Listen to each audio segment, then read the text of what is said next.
my gosh, you beautiful, beautiful people. Sit down and shut up. We have a podcast for you. Welcome to Sweaty Time Pro Wrestling, the podcast where we break down Lucha Underground Season 1, episode by episode, with your host, Sean, who is me, and James, who is you. Ooh, and we do episode by episode, but might wanted to truncate this episode into another episode. But it's a good thing it's a shorty. And if it takes longer than 40 minutes, I'm going to be pissed because even for a Iron Man match, there's not a lot of spots going on. It's mainly them running around the ring and kind of taking a breath. Well, I mean, I don't know how much I agree with that. Sean, it is factual. There are so much when it's like, hey, I'm going to climb up this ladder and just kind of like thwat you down and be drinking a thin-ass gravy, just the clearest I've ever seen. And then it's like, all right, we're just taking a breath right now. And he's like, hey, man, I'm up here and you can't get me, Puma. And then Puma's like, I got to find out how to get him up there. Okay, that's true when that happened. There's like, I think it was a very good Iron Man match. To say it had like no spots other than, that's a spot. What you just described was a spot. I'm saying it has very few. I will re-edit this. And when they are not actively wrestling or like doing, Sean, I counted, there's 4 minutes of them just setting up tables. Yeah. That, to be fair, that happens, but I don't know. I like it. So we're watching episode 32, season 1, all night long. The all night long Iron Man match, but they can't call it an Iron Man match because copyright, I guess. Oh, really? Or they just want to have their own thing? Maybe a little A, little B. I don't know actually if Iron Man probably isn't copyrighted. Yeah, because what's-his-face has Iron Man, Ozzy Osbourne. Mm-hmm. And Stan Lee. Yeah. And if a man walks through a factory and is covered in iron by a series of welding mistakes and super glue accidents, he should be allowed to be called Iron Man. And I will run on this platform. And I think there are strongman competitions that are Iron Man shit. Oh, yeah. So, yeah, it just is about, like, creating their own identity, which is cool. It sounds more provocative if you say all night long match. It gives more of that. They should have called it a shut-in or something, like a lock-in, and then they're on roller skates the entire time. Yeah. And then there's famous actor James Caan, and everything is kind of like brown and orange because it's filmed in the 70s, and we got Thunderball, baby. Yeah, and then they're also at a youth group lock-in, so they're doing some passages. Yeah, I don't think James Caan is allowed at youth groups anymore. I don't know who James Caan is. He stars in Thunderball. What were you referencing? I'm referencing like lock-ins. What the fuck is a like when the students protest against what the fuck is a lock-in? That's a sit-in. So a lock-in is... So anyone can walk in on a sit-in because it's not locked? What's happening, James? I know. This is bonkers crazy. I thought you would have been aware of this, or maybe it doesn't happen. Maybe because you went to Catholic school and not just non-denominational cool Christianity bullshit. Or Veggie Tales is dangerous for this nation's youth. Cool non-denominational Christians watch... I can't get into this. Please tell me about lock-ins. Okay. And also... I was around the Christians who are like, we got to get the youth in. So they would do things like one night, any child could come and it would be an all-night slumber party. And the same things would also happen at roller rinks where you could bring a sleeping bag and you could skate all night. And then eventually they'd shut the skate floor down and you would just sleep on the roller rink. I mean, that sounds cool, I guess, yeah. It's just like a I guess it's not state mandated, like church funded sleepover party. Yeah, and yeah. I think Travis, when he was on mostly Babylon Bible Man, he was in all of these lock-ins, and it was just like people getting finger banged left and right. Like that sounds great. Yeah, I would imagine that finger bang for Christ. Yeah, that makes me so upset as a young man who joined like the theater program at his high school to meet women and did not. And meanwhile, all these Christians are getting roller skate parties and fingering each other. Mm-hmm. And I'm having to learn the part of Sitting Bull in Annie Get Your Gun. And newsflash, it is racially insensitive for me to play Sitting Bull. Hell yeah, dude. And then I was over here being like, yeah, I'm down with Satan and shit. I should have been going to these lock-ins. I was trying to finger bang whoever would let me. Yeah, I was just trying to no longer dress like a Native American. Hell yeah, as a white man. It sucks. Fucking high school theater sucks. Join your Christian youth group, but not to be a Christian, just to get finger banged. Or to do the finger banging. I'm gonna hit up and hopefully has photos from this time, and then I leak them to the public. I can't believe you used my sister's real name. It gets bleeped, don't worry.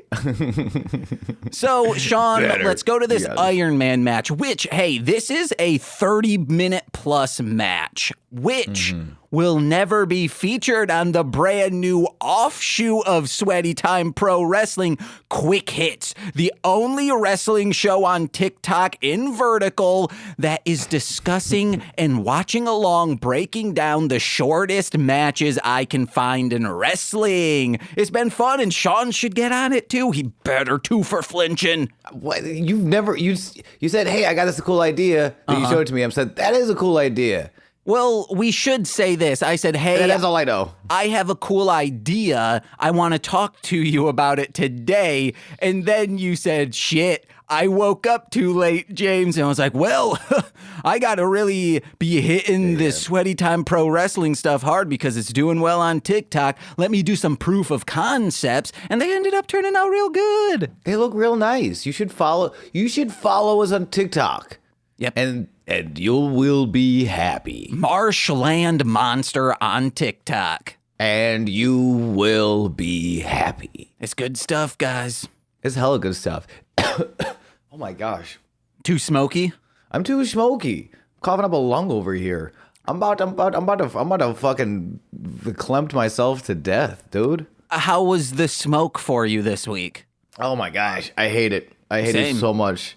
I walked out of the house one day just like real cocky that I didn't need a mask. I was so arrogant. And like halfway on my walk to work, I was so upset with myself. We didn't know it was happening, so we had the windows open during the night. And then the following day, I felt like I was going to die. And Nicole's like, hey, yeah, it's foggy out. I'm like, no, Nicole, that's smoke. And she's like, oh, that's why it was hazy last night. I'm like, oh, no. And then I had to record 2 watch-alongs and edit both of them in a day. Canada is fucked up, man. I don't know how else to put it other than Canada is fucked up. They gave us all this smoke. They gave us Vampiro. Hell yeah. Thank you for the Vampiro. Canada, I thank you for Vampiro. But fuck you and fuck your smoke. You know who else has got a lot of smoke? Old Johnny Mundo and Prince Puma. Up their asses. Okay. Because they're Hollywood. I think only one of them is Hollywood. And you know Hollywood likes to do smoke enemas. Why? It cleanses it and also gets you high. Oh, okay. Oh, shit. I didn't know that shit got you high. It also looks really cool. It makes you seem like a cartoon. Put a little bit of green dye in that smoke, and then when you fart, it looks like you're Gon from Tekken 3. Mm-hmm. And if you are in the combat sports business and you're not trying to look like Gon, you've already lost. Yeah. Conor McGregor, I'm sorry, you not Gon-looking motherfucker. What are we doing here? Conor McGregor. That's his name, dude. Yes, it is. That's true. But also, in addition to the Hollywood, there's a lot of heat, a lot of aggression. Since day one, since episode 1, Johnny Mundo and Prince Puma have been held against each other's standards. Mm-hmm. The first episode, who's going to get this mysterious briefcase? Who's going to be the guy? Who is going to be our go-to face of the company? Slap it on a sticker, sell it at a slushie on 7-Eleven slushie day. Who's it going to be, and why won't it be Johnny Mundo? He's sick of this shit. Mm-hmm. He's going to throw Alberto through windows. He's gonna just be a real pissy little jerk all over the place. till he can get what he wants, and that is the Lucha Underground Championship, which is on the line tonight. Oh my God. He went Rudo. He went Rudo. And the ever Technico Prince Puma, well, I don't know if he's going to beat him, but he sure as hell is going to try. Uh-huh. No Conan in this match tonight. Good. I don't understand why you would say this. Just like Vampiro, I call it as I see it, and Conan is a punk bitch who deserves nothing but that cane to be just legs sweeped out from underneath him. Wow, that is so cool of you to say. James, let me ask you, do you have a horse? Do I have a horse? Yeah. Do you have a horse? You don't have a horse. I've been to your place. Now you're lying to me, which is how I know you're lying about Conan, who does have a horse and a tiger and is an absolute menace. Excuse me? This is even more reason for me to, actually, out of kayfabe. Because you lie about having a horse? Nah, man. Conan is clearly the good person here. I voted for him. Conan's gonna make Lucha Underground great again. Sean, you didn't ask me what part of the horse I had. All right, then. I have a lot of antique glue. Okay, now wait a minute. Now I assumed, and maybe this is on me for assuming, but I had assumed you were going to say horse cock, ha ha ha ha, air horn, air horn, air horn. Now, antique glue has been brought into the equation, and I will be honest, I don't know what that means. Horse and hooves. I'm afraid to ask. Oh, okay. That's a part of the horse I have. I was just so afraid of you Frankensteining with antique glue various horse parts onto your body. So you just walked out of the house an amalgamation of various horse parts and James parts. I am glad it is just the hooves of the glue. Hooves. That too. Are we ready to go to the match? Yeah, go for it. Let's go. Immediately, let's go Puma. Puma sucks. Let's go Puma and one guy with the Puma sucks. My Uncle Jerry is an asshole who only likes big meaty men. Puma offers the hand. Johnny shakes the hand. Like, he's not full Rudo. He gets in real deep in his face that, fuck you, man, you were trying to shake my hand, I'm going to jaw jack with you. But because he does accept the handshake. He doesn't like the handshake, but he accepts it. Also, Puma is a big meaty guy, specifically in one area, because when he gets you say his horse cock, I'm going to be so disappointed. Okay. We're going to the other side. When he gets hit down, there's a pornographic scene in I believe it's this match. Puma gets hit down and he's laying on his stomach on kind of the apron area, and his butt cheeks are just pulled apart by the way his legs are, that if it were at the right angle, his tight ass spandex would probably show a crease of a star. Hell yeah. I feel like he actually does spots like that in a couple of matches. I feel like there was a few in that trios tag match where he just when he gets clotheslined, he gets clotheslined very well, and sometimes that means he ends up, and I don't know how else to phrase this, face down and ass up. Ooh, I bet he does that for his wifey. She says, "Oh, just please, if you have a chance, I want to see that hole." Meanwhile, speaking of stars, we can talk about the star fruits of Vampiro's labor, which is one of the most craziest Vampiro sentences of this series so far. How he never trusted Johnny, and it just goes to show the fruits of my endeavors of paying attention. Or okay, Vampiro, you are right. Congratulations. He calls it as he sees it. And Sean sent me a Vampiro documentary. I haven't seen all of it, but the first part is chronicling him directing Triple Mania. Yes. The AAA, which is the Mexican promotion that Lucha Underground derives from, is almost a spin-off of. A lot of these stars, a lot of these storylines comes from AAA. They're Triple Mania. This is Triple Mania 25. And in the backstage, Vampiro is just being so friendly and nice and compassionate with Johnny Mundo. I'm like, wow, this is amazing to see. Well, because at this time I think he's head booker, I think is the official title. But like, yeah, he's just like he's for the most part a backstage guy. I think he comes out later to do some stuff, but he's just like booking the show. This is, of course, Triple Mania 25 is notable for the Rosemary Sexy Star incident. And I didn't realize, I was literally scrolling YouTube and I didn't realize, not only, we talked about this before on the podcast. I guess we can get real quick into it now. In 2017, this show, Sexy Star, was wrestling for AAA. She had a match involved Rosemary from the United States. Rosemary now working on Impact. At the time, she was working with Global Force Wrestling. It still didn't get super clear as to why it happened, but Sexy Star sort of went into business for herself, as the idiom goes, and purposefully broke Rosemary's arm. It wasn't an accident. Put on an armbar, put it on way too hard for way too long, and purposefully broke this person's arm in the middle of the ring during a match. And it was a real bad look for everyone. Sexy Star really no longer works in the business anymore. I think she started popping up around again, but like very lightly. Jeff Jarrett tried to start an international incident. Like, Jeff Jarrett was there with GFW. Jeff Jarrett is a legendary guy. He's been worked all over the world on television. But like, that dude tried to start a fight with so many people backstage after that. Like, he wanted that to be an international... He wanted America to go to war with Mexico over Triple Mania 25. I could feel it. He was petitioning Ted Nugent to write a War Hawk song for them to go to war.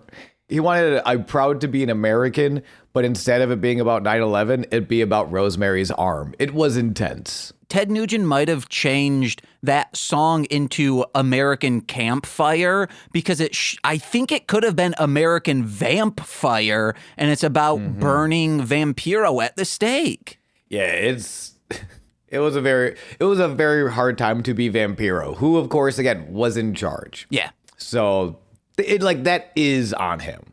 To Jeff Jarrett, it's weird because like someone had to react very aggressively, and part of you is like, I'm glad Jeff Jarrett did stand up for Rosemary. I'm glad this didn't become a let's not talk about it, brush this under the rug sort of wrestling thing that had to get addressed. I don't know if Jeff Jarrett is the person to ever do that. Yeah. He's just, because again, it's like he was not looking for a solution. He was looking to start an international incident. So that's what he was upset about. I thought he was upset about another thing. I'm looking at the Wikipedia for Triple Mania 25 now, and Rosemary was working for Global Force Wrestling, which is his company. Okay, all right, that makes sense now. Yeah. Like he after he left TNA, he started Global Force, or I think Global Force was TNA. Then yes. Him being upset and everyone kind of laughing at him. Now I'm on his side, not the people laughing at him's side. Oh, no. Anyone who was laughing at him. Well, because are you talking about, I didn't catch the luchador that like he tried to start a fight with. It was someone who had the chair. We don't need to discuss, go into full detail about this, but yeah, anyone who was not on his side, he shouldn't have been trying to punch people over it, except maybe Sexy Star, but yeah. It's this hard thing where Jeff Jarrett was right. That was terrible. And I think, I feel like a lot of people it's so funny. Johnny kind of comes in there right before Jeff Jarrett. Right before Jeff Jarrett goes to confront Vampiro, Johnny's sits down and it's like, hey, let's talk about my spot. What do you want me to say? And it's very clearly in a way of hey, let me be in the room so that if Jeff Jarrett murders you, at least there's a witness. Johnny Peacekeeper, very much in effect. Yeah. And for the fact that there was a documentary crew around this is on the level of the screw job. And I had no idea. I'm so upset because, how there was the Wrestling with Shadows Bret Hart doc during the Montreal screw job. This is I remember this story breaking. I remember this being such a huge it ended Sexy Star's career. Yeah. It fucked Vampiro over long style. This was a big ass deal. And it's thank God Rosemary was okay. She healed. She's been wrestling. It continues to wrestle with Impact. But I had no idea that there was footage of it. And that you can see cause that was always such a mystery to me. Well, what exactly happened? And I can watch it here. I'm just oh, Sexy Star kind of sucks. Oh yeah. Just terrible, terrible person. But back to the match. All right. Puma made the mistake of having a wrist. Puma's first mistake is this wrist. Johnny controls it all night long. It's nice in this first breakdown, like after the handshake, Johnny is a rudo by action, but is a technico in ring. Like he's getting wrist locks. He's this is wrestling here. Nothing dirty about it. Puma goes for the ankle lock, the wrist of the leg, but Johnny kicks his dang head, and by that point switches from the wrist to the headlock. Irish whip, shoulder tackle, Puma kips up, fuck your tummy kick. Puma creates distance, dodges a corkscrew tope, land a stiff one of his own, like dodge the tope, hits his own tope. Commercial break at 8:15, back from commercial, and Johnny is struggling. Puma's landing pinning combinations, scores the first pinfall at 5 minutes 21 seconds. Just good old-fashioned mat-based wrestling with a couple of good lucha spots in there. On the outside, not knowing anything else, it's just two good guys wrestling. I don't see why I should boo or cheer one or the other. This Johnny Mundo, maybe he has a point. Maybe he should have been the guy. Maybe Prince Puma had everything handed to him by Conan, if that makes you feel better. And maybe this Johnny guy, well, he should have been the guy the whole time. I was wondering, what if they tie? That would have been a really cool wrinkle that, like, hey, they tie, and then, whoa, there's another Aztec warfare where they are the first ones in the ring, and they need to be the last ones in the ring for either of them to get the championship. That would have been fun. I can see that. Because then they have to learn to work together if they want to beat all, 20 other luchadors. I didn't think about them having to work together. But Johnny just turned, like, villainous. You know what I mean? That's cool. They were working together 2 weeks ago. Hobbs and Shaw, they were good bad. Yeah, but they were, like, always like, at each other's throats, right? Yeah. Where, like, again, literally, in the course of filming 2 weeks ago, they were each other's partners. They were trio mates. Like, they were friends. Yeah. Like, it's not like they were, like, if they had been at war with each other this entire time, and then they have to come together. Now it's like, hey, you want to team up again? Yeah, okay. We've already teamed up before. They're forced to do it. That's what I'm saying, but they've Sean. already done it. No, not this. But they have already done it. Okay, America and Russia, we were allies before, and now we're at odds. What if we become allies again?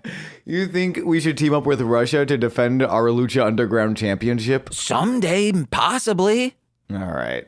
Well, someday, possibly, we might have to get ready for this second pinfall. Stand up, fake a knuckle lock, kicks Puma in the tummy. Johnny was doing a lot of wrestling in that first little pinfall.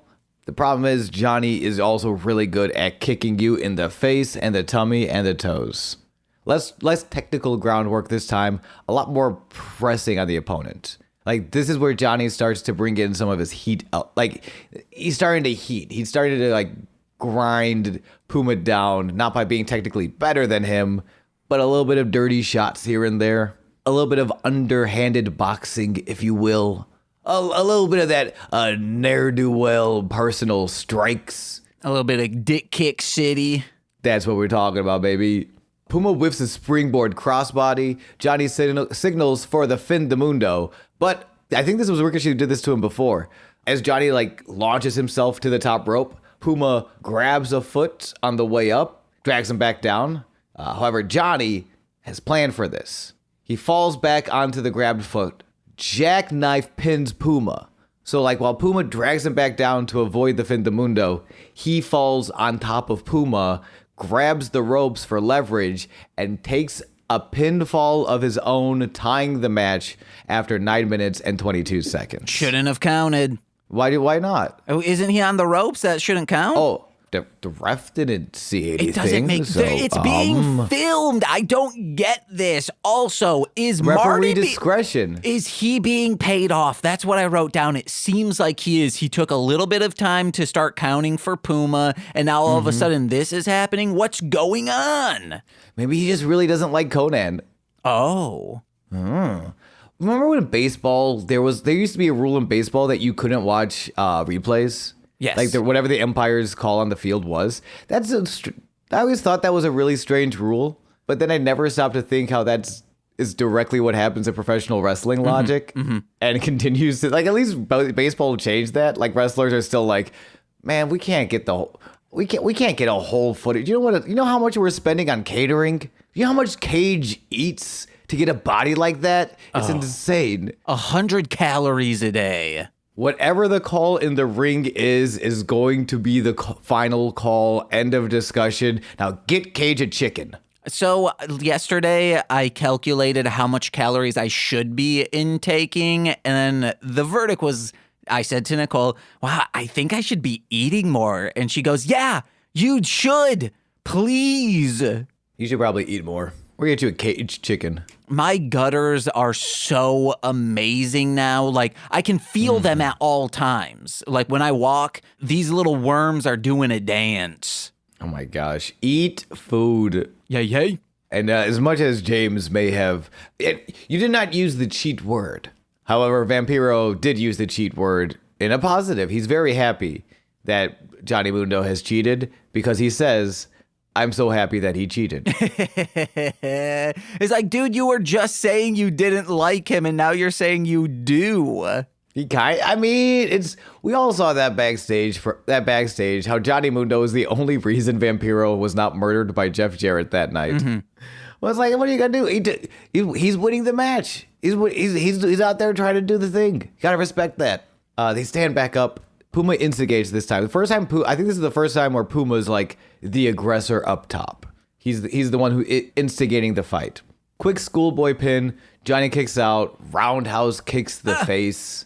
Like there's no more feeling out. Like every time it feels like every time after they stand up, there's no more like, let's see if I can get this. I can get this knuckle lock in. Maybe I'll try for a headlock. It's just no. I'm gonna either pin you or I'm gonna kick you in the skull. Or I'm gonna run around the ring.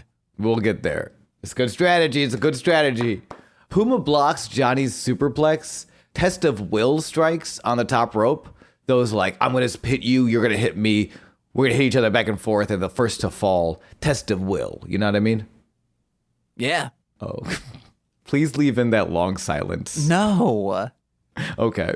You know, I don't know what you mean. Like, you're using all these terms that I still don't understand. That's fair. Well, because test of will is not a term. I made that up right now. Well, test of will is a term. I mean, following up to it, I thought you were just doing a paradoxal question, a parenthetical question. Hypothetical question. Yes, that, but also like, what's a question when it's like you don't want, you're just proposing it, but you really don't need an answer to? Oh, that's not hypothetical.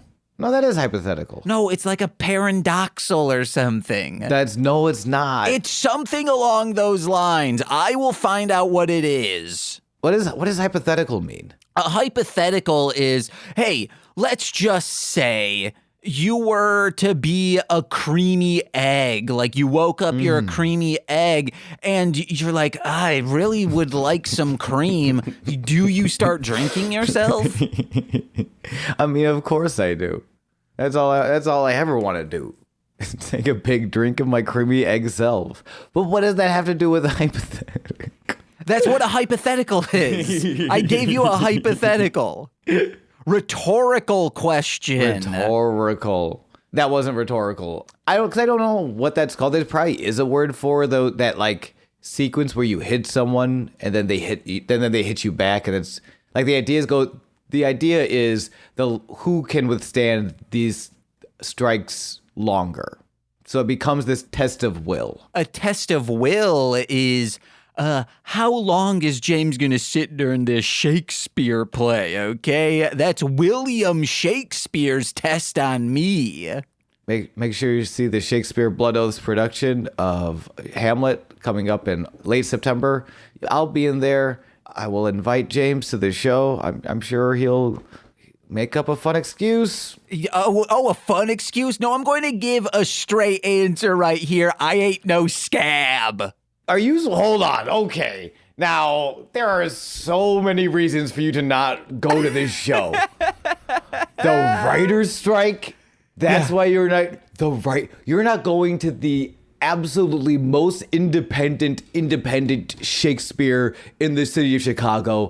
No masters, no gods, no corporate fucking overlords. You're not going to that because it is a scab production? Clearly, is it all improvised? No, it was written in 1600 and God knows what. Oh, so there wasn't any revisions? You're just going straight from the Cliff Notes pamphlet you guys got? Pissing my ass off. Wow, I never would have thought that God. Sean sides with the AMPTP. Took a sip of my coffee in the most loudest way possible just to make this difficult for James. Fucking guy accusing me. It's so absurd. I no longer have words. I just have rage. Oh, I thought you were going to start rhyming. Actually, you could do it. It's so absurd. I don't have words for this rage, but I am a perv and also a nerd for that machine cage. That's true. Fuck, that was actually really true. good. That was pretty good. That was pretty good. And it was true. And my favorite part is how true it was to life. And like it was very good. Oh, and then I should also rhyme it with and I love the Producers Guild. Now, what the fuck? How dare you? How could you? How could you and how dare you? How come the producers never strike? Oh, because you're the ones making the money. We gotta get to this match. It's all very good points. I just looked over the time. I'm like, shit. Oh yeah. Blocks the superplex, test of will on the top rope. They're exchanging strikes on the top rope. Double headbutt. Puma Tijeras off the apron to the floor. Johnny tries to crawl away under the ring. Like he's scurrying away under the ring. Puma drags him out by the feet, while Johnny drags out a chair, a crowbar, and a box. What's in the box? Well, as it turns out, nothing. We find out very quickly as Puma immediately Michinoku drivers Johnny through the box. Oh, no, I guess Mundo was in the box all along. Well, he is now. Puma celebrates, Johnny recovers, batters Puma with a crowbar, one guy mouthing, "That was real." Was that you? No, it was a guy in the audience. Like you just see one guy going, "That was real," and it wasn't me. And you can't prove that it was. You I cannot need to go back. legally prove that it was. Also, I wouldn't mind Mundo in my box, babe. Let him know. Johnny rolls Puma in, pins. Johnny goes up 2-1 at 14 minutes and 2 seconds. "This is all real, baby." Ooh. Direct quote from Johnny Mundo. That's how you go to commercial. I don't know when Vampiro says this, but Vampiro gets so hyped. He says, "Matt, I want to hit someone with a chair." It's exciting. Yeah, they're picking up. It's something I've talked about. I've talked about this entire time. It's one of the things that makes me love Johnny TV, Johnny Mundo, Johnny whatever his name is not just how athletic he is, but how well paced and how fun he puts a match together. Like there is, I don't know. He's got a good mind for stories. Referee Marty Elias confirms Puma still wants to continue. He does, but he's been battered with a crowbar. He's got nothing. Moonlight Drive, neck breaker. Johnny goes up 3-1, 14 minutes, 36 seconds. And he wins. And that's the match. Yep, it's over. It's a 14-minute Iron Man match. Best 2 out of 3. Puma's literally trying to climb Marty Elias just to get to his feet. Mm-hmm. Like he is battered. Johnny throws a disaster kick. Fin de Mundo. Johnny's up 4-1, 15 minutes, 32 seconds.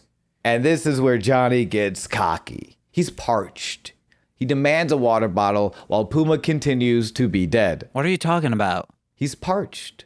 He's not drinking water. Oh, this is the thinnest gravy you've ever seen in your life? Yeah, the thinnest, clearest gravy. I don't know how they did it, but sure. I like it. Mm-hmm. It's like when people make clear foods. They did it on Eat It or Yeet It, and it's just all clear food. All right. They did that with gravy. Johnny is parched for clear, thin gravy, demands a clear, thin gravy bottle while Puma continues to be dead. We could just, we'll just cut out we'll just use that take. All right. Also, that's how you know it's all natural. It's clear. Johnny slaps the gravy bottle into Puma's face. The disrespect begins. Puma's dragging himself to the corner. Johnny's arrogance bites his own ass, though, as Puma fights back. Big rolling tornado DDT.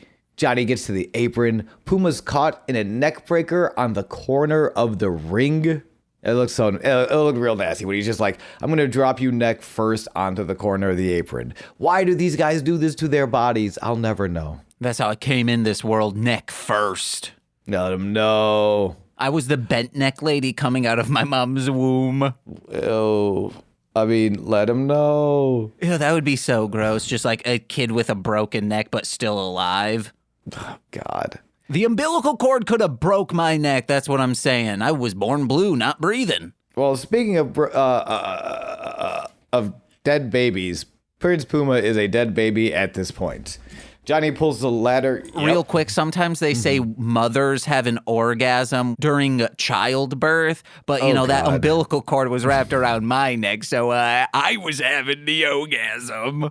And I'm over here thinking, now, Sean, you just took the podcast into a dead baby situation. Clearly, you're going to want to pivot and get out of here.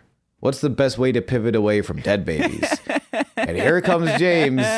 You know how moms come when they give birth sometimes? Well, also, it wasn't a dead baby. It was a bent neck lady baby. No, I know. I'm saying I was worried about bringing up dead babies, and the very next topic is mothers coming during birth. It happens. That's childbirth, baby. It's the most natural thing you can do, aside from clear, thin gravy. Absolutely not. Not in my neighborhood. If you give birth in my neighborhood, we're running you out of town on rails. Hey guys, it took us 40 minutes, but we're cooking now, baby. Johnny pulls a ladder out from under the ring, battering ram the ladder into Puma's skull. Damn it, Johnny, that's a person, says some guy. It was you. It was me. Every audience member in this match is me. Johnny's Bob the Buildering with tables now. Riveting TV, just setting up tables. I mean, I don't know why.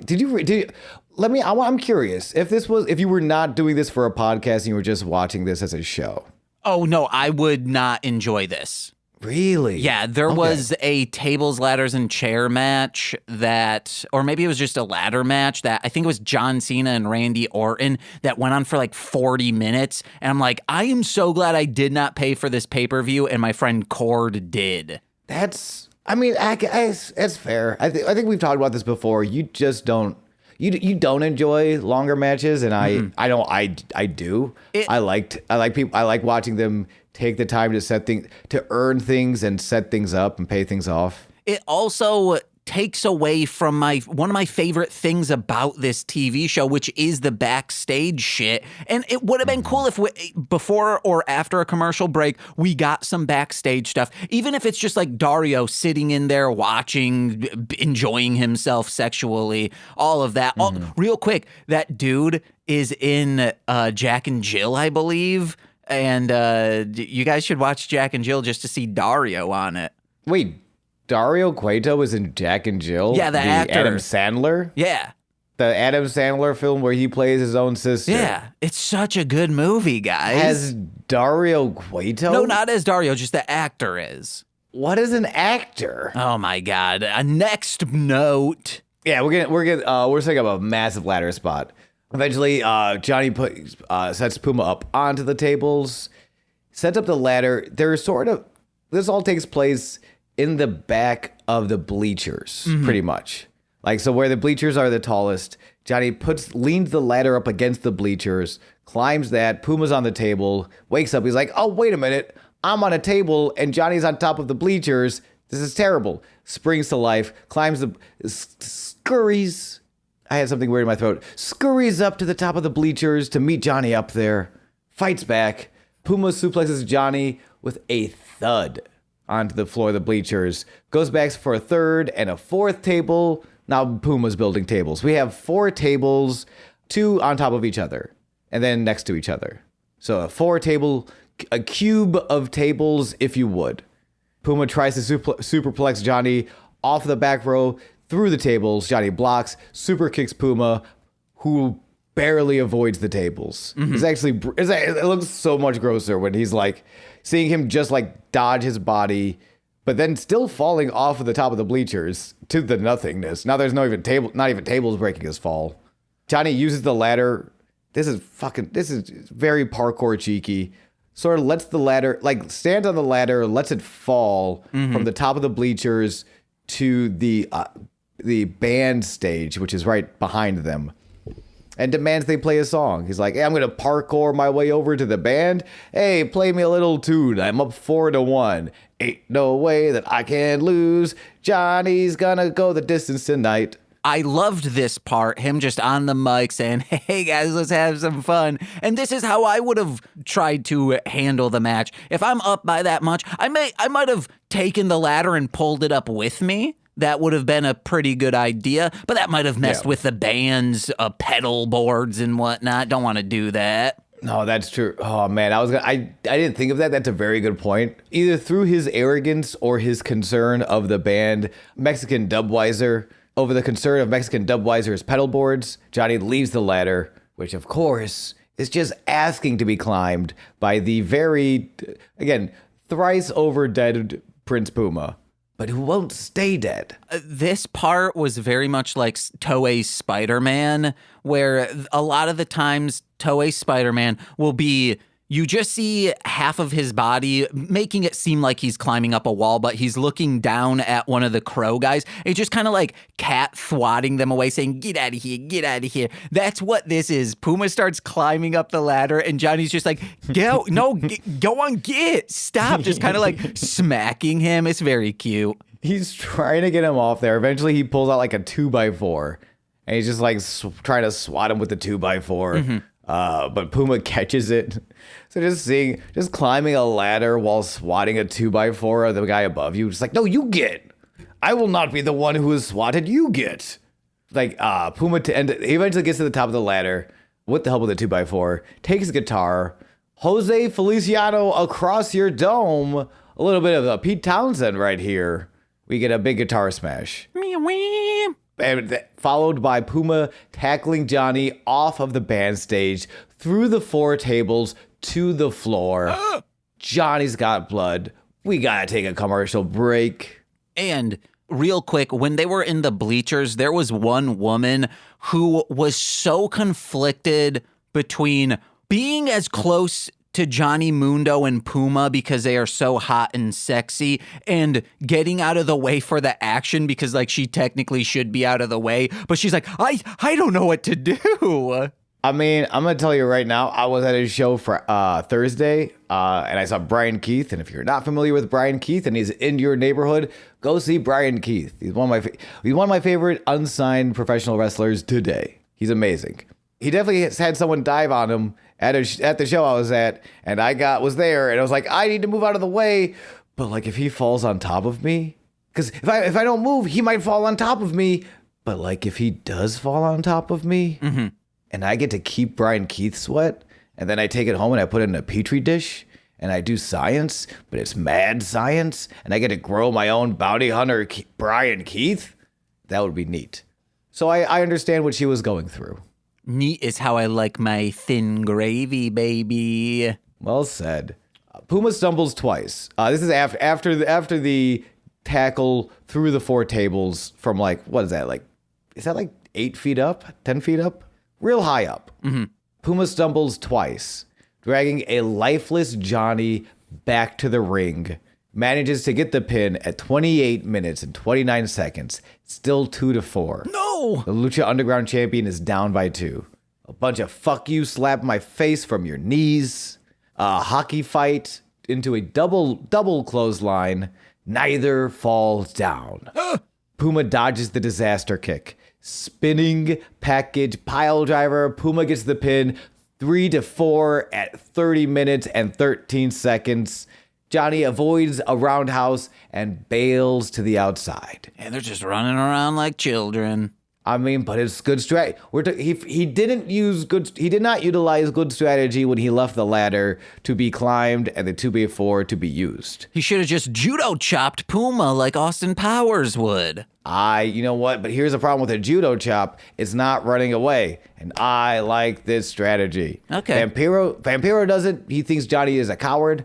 I think Johnny is a brilliant mathematician because he understands 4 is greater than 3. And if he can survive for a measly, like, 10 more minutes, and the cardio, yeah, he's got this. Run away, Johnny. The running away strategy is how you tackle all your relationships. Absolutely. And if by relationships you mean people from whom I run away from, then yes. And I agree, Johnny. And I don't need a therapist. I have Lucha Underground. That's not true. Go talk to your therapist today, and maybe call your mother after. Nah. All right. I'll do neither. Johnny tries to get, well, then you, me, and Johnny, baby, we're running away from our problems. Which is weird because I could kill two birds with one stone. My mother is my therapist. Yeah, you could. That's super healthy and always a good idea.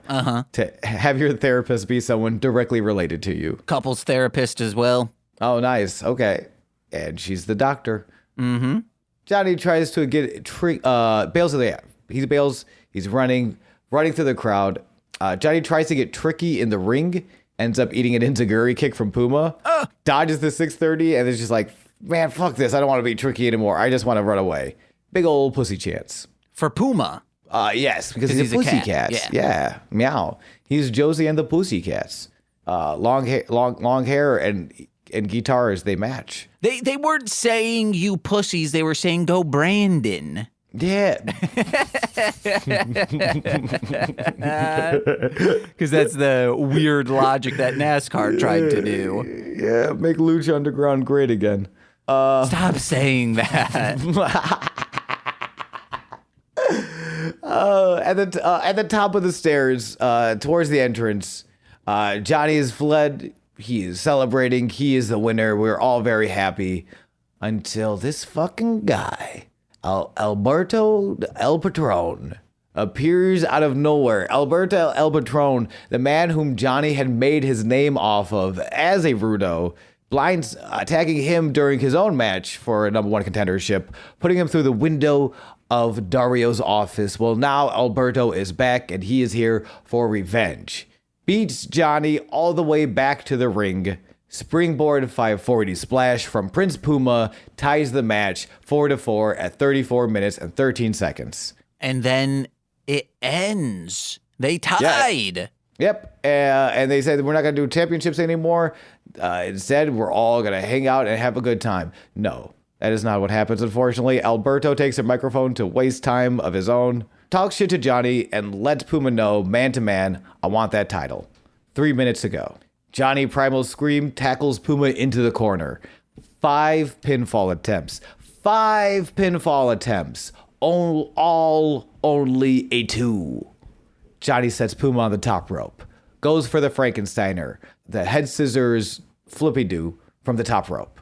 Goes for the Frankensteiner, but Puma slips out underneath. And I've never seen this. Where he still goes, he doesn't slip out underneath while Johnny is setting up for that Hurricane Rana. He slips out underneath while Johnny leaps into the air to do it. Mm-hmm. When you do the Frankensteiner, at some point you kind of have to jump up so you can wrap your legs around your opponent's head and then do the backflip to flip them over. Johnny leaps up, begins the backflip, and Puma slips out so that by the time Johnny starts flipping, all he can do is land on his tailbone on the fucking top turnbuckle. Oh, for the timing for that to work out. Oh my gosh, chef's kiss. I love Garfield's dad top turnbuckle. Garfield's dad. You ever read Garfield Without Garfield? And it's just top turnbuckle. Having Johnny Mundo smash his ass into it over again. Great. It's a great series. John Woo dropkick from Prince Puma positions Johnny perfectly for the 630 splash. Puma hits, pins to win 5-4 with 8 seconds left. Top turnbuckle pets his cat Garfield from the top rope to say, hooray, Prince Puma has done it, has won. This is Lucha Underground. Tell your friends, boy, as Matt Stryker signs us off. I enjoyed the ending minus the Alberto interference. And I would have wanted Johnny to get that big old belt, but you know, it is what it is. I hope Alberto never gets it because that dude sucks. for multiple like in story Yeah. sucks. He feels like a cult leader, guys. Yeah, I mean, he's not a cult leader. Of course, I want to see Johnny get it. Johnny's my guy. Who are you guys? But it's like every time you watch a match like this and you see, and it's like part of me wants to give it to Johnny. That again, going back to that last spot, that Frankensteiner spot, where it's like it's so good, and so much of that is Johnny, but it's also like like a lot of that's Ricochet nailing that timing. Like it's not. You need both of those guys to make that spot work. Where like you need Johnny, someone who's like to like take that bump and to kind of like be able to flip in the air like that without the assistance of like he's flipping in midair without like a base to do the Frankensteiner on. Like he never gets his legs around Puma's neck. He's in midair for so long. Yeah, and hey, real quick to listeners who just listened to the show and aren't up to date, or maybe you just watch Lucha Underground like me but aren't up to date with current wrestling. Sean keeps using Ricochet, which is Prince Puma, and that's what he wrestles as now. You've done it a few times this episode, so I just want everyone to know. I should have called it out the first time you did it, but I was like, nah, we know what he's talking about, but now we should probably do that, but we should also probably hit up plugs. No, my name is Sean. You can find me on twitch.tv at Goose Von Kaiser, and I'm gonna talk about butts. Hey guys, head over to mlmpod.com to find out information about my other podcast. If you are in Chicago for Anime Midwest this week, if you're listening, the week this releases, July 7th to July 9th, Nicole and I will be there tabling under Darling Homebody, slanging Nicole's wares. So please come by, say hi, don't be a creep, and bye. Yay, yay. And then we'll say bye-bye. Get out of here. You've spent money, so we don't need you. No, I'm kidding. You can stay as long as you'd like, as long as you're not a creep. And then listen to my music under Marshland Monster, new single with Dragon Boy Suede coming out July 7th. Working on Anal Dentata. Already have the radio edit done. Working on the extended. The instrumental is done. A remix by me is done. A remix by Crazy 8, the Snape Case is done. And then a couple other people will be remixing it. Hopefully going to have like 6 or 7 versions of this single released in October. It's going to be a good time. Be on the lookout. And head over to patreon.com/MLMpod, where for $5 a month you get exclusive content every single Friday. And if you're a $10 patron, you get exclusive content monthly in the form of straight to Patreon. Lil Corey and I just did to celebrate our nation. We did Uncle Sam, the slasher movie from 1996. It was a good time. Go check that out. And you get shout outs on every single free feed podcast. So let's begin with those, starting with Steve F. This is all real, baby. Eric Berry of Ranger Command Power Hour. Well, this is all real, baby. Alex Z, the Waz. This is all real, baby. Orion, he's one of the people remixing that. This is all real, baby. My Bickle brother in common law, Joshua Jacus. This is all real, baby. Steve Barnes, Intro Void, bitch, also remixing this. I hurt myself on the last one. My mother, she was aforementioned earlier. This is all real, baby. Lil Corey's BFF and now former roommate, Sean Chain. This is all real, baby. That Fed. This is all real, baby. Twitch.tv/Corwinning. It's Corwin. And this is all real, baby. And our good friend R2 Shelby, too, who will be on the Patreon with Lil Corey for This Existed discussing Warriors of Virtue. This is all real, baby. And this has been Sweaty Time Pro Wrestling. See you guys. Bye. Also, R2 Shelby, too, on Twitch and the Rom Complex Formulaic. Yeah. Bye-bye.